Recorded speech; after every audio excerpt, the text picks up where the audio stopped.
બાળક ધૂણવાના વાયરલ વિડીયોને લઈને મોટો ખુલાસો. અંધશ્રદ્ધા નહીં પરંતુ જનજાગૃતિ માટેનો અભિનય હતો. બનાસકાંઠા જિલ્લામાં શાળામાં બાળકોને ધૂણતા દર્શાવતા વાયરલ થયેલા વિડીયોને લઈને ફેલાયેલી ગેરસમજ અંગે હવે સ્પષ્ટતા સામે આવી છે. સોશિયલ મીડિયામાં ભારે ચર્ચાનો વિષય બનેલો આ વિડીયો કાંકરેજ તાલુકાની તેરવાડિયા ઓઢા પ્રાથમિક શાળાનો હોવાનું પુષ્ટિ થઈ છે. પ્રાથમિક માહિતી મુજબ શનિવારે શાળામાં બેગલેસ ડે નિમિત્તે વિવિધ શૈક્ષણિક અને સાંસ્કૃતિક પ્રવૃત્તિઓનું આયોજન કરવામાં આવ્યું હતું.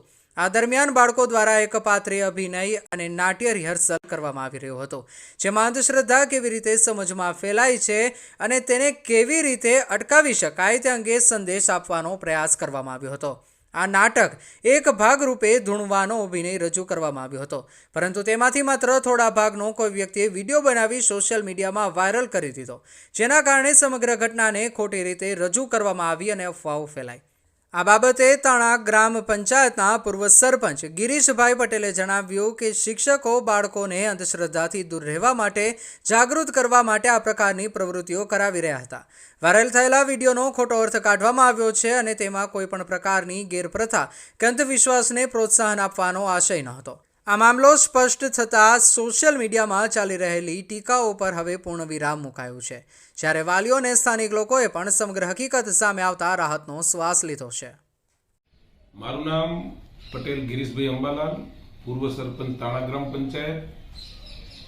આજે રોજ સોશિયલ મીડિયામાં અમારી તાણા તેરવાડિયા પ્રાથમિક શાળામાં એક બાળકને ધૂણવાનો વિડીયો વાયરલ થતા એ વિશે મેં પણ તપાસ કરી, ગામ લોકોએ પણ અમે તપાસ કરી. એ બધો અભ્યાસ કરતા આજે હું મારું નિવેદન આપું છું કે હકીકતમાં શનિવારે બેગલેસ ડે હોય છે, એટલે કે દફતર વિનાનો દિવસ.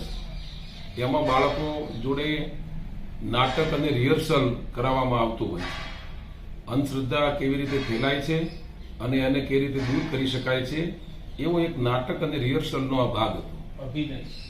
પરંતુ અમુક લોકોએ ધૂણવાનો વિડીયો જ વાયરલ કરતા લોકોમાં એવી અફવા ફેલાવી કે શાળાની અંદર અંધશ્રદ્ધાના પાઠ ભણાવવામાં આવે છે. હકીકતમાં અંધશ્રદ્ધાના કોઈ પાઠ ભણાવવામાં સ્કૂલમાં આવતા નથી. સ્કૂલની અંદર શિક્ષકોનું ખૂબ ઉમદા કાર્ય છે અને આ બાબતનો વિડીયો જે વાયરલ થયા પછી પણ શિક્ષકોએ બાળકોને અને બધા લોકોને કહ્યું હતું કે અંધશ્રદ્ધા કેવી રીતે થઈ શકે. નાટકને રિહર્સલની અંદર કોઈ મ્યુઝિકનો અવાજ આવે તો કોઈ પણ માણસ એનાથી ધૂણવા માંડે અને એ ધૂણવા માંડે એના પછી એમાં કશું હોતું નથી, એવો કોઈ માતાજીના એવો કોઈ પવન આવતો નથી, એવું શિક્ષકો એક રિહર્સલ અને નાટક દ્વારા સાબિત કરવા માંગતા હતા. એટલે આ બાબતનો જે વિડીયો ધૂણવાનો વાયરલ થયો છે એમાં કોઈ તથ્ય નથી અને શિક્ષકોનું એમાં એવો કોઈ ભાગ નહોતો કે કોઈ અંધશ્રદ્ધાને ઉત્તેજન આપે, પણ અંધશ્રદ્ધા ન ફેલાય એના માટેનો નાટક અને રિહર્સલનો ભાગ હતો. આ બાબતમાં હું કહેવા માંગુ છું કે આ વિડીયો એક સપ્તાહ પહેલા થઈ ગયો છે. આ એક ગામડામાં અંધશ્રદ્ધા ફેલાઈ રહી છે, એને દૂર કરવા માટે શિક્ષકો દ્વારા એક પ્રયાસ કર્યો છે કે આનાથી દૂર રહો. એના દ્વારા એક પ્રોગ્રામ કરવામાં આવ્યો છે. બીજું કશું નથી. અને આ વિડીયોને કોઈ ગેરમતલબ ના સમજતા. બસ આટલું કેવું છે મારે. શાળાનું નામ તેરવાડિયા ઓઢા પ્રાથમિક શાળા. અને કેટલા સમય પહેલા વિડીયો બન્યો હતો? એક અઠવાડિયું જેવું થયું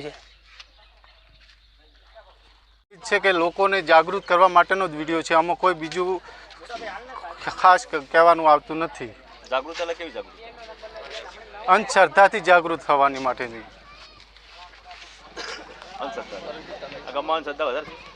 અંધશ્રદ્ધા તો વધારે આ ગામમાં નહીં, દરેક આપણા ગુજરાતની અંદર દરેક ગામોમાં એવું લાગે છે કે અંધશ્રદ્ધા બહુ વધી ગઈ હોય એવું. કાંકરેજ તાલુકાની તેરવાડા પ્રાથમિક શાળામાં ગઈકાલે બેગલેસ દિવસ અંતર્ગત જુદી જુદી ભાર વગરના ભણતર અંતર્ગત જુદી જુદી એક્ટિવિટીનું આયોજન કરવામાં આવેલું, જેમાં ધોરણ 6ના એક બાળકે ભુવાનો એક પાત્રીય અભિનય તરીકે એને પસંદગી કરેલી અને એને એ એક પાત્રીય અભિનય કરેલો. આ સમગ્ર વિડીયોનો અમુક ભાગ જ વાયરલ થયેલો છે કે જે સમાજની અંદર મિસઅન્ડરસ્ટેન્ડિંગ પ્રસારિત કરે છે. વાસ્તવમાં આ સ્કૂલની અંદર ગઈકાલે જુદા જુદા એકપાત્રીય ઘણા અભિનયોનું આયોજન કરવામાં આવેલું. સામાન્ય રીતે એ વિસ્તારની અંદર ઘણી બધી અંધશ્રદ્ધાઓ પ્રવર્તે છે, જેના ભાગરૂપે આચાર્યશ્રી સાથે થયેલ વાત મુજબ એમને આ પ્રવૃત્તિનું આયોજન કરાયેલું. દરેક એકપાત્રીય અભિનય શરૂ થયા પહેલાં શાળાના શિક્ષક દ્વારા એકપાત્રીય અભિનયની પ્રસ્તાવના વધવામાં આવેલી અને બાળકોમાં આવી અંધશ્રદ્ધાઓ દૂર થાય જેના ભાગરૂપે આ એક્ટિવિટી કરાવવામાં આવેલ હતી.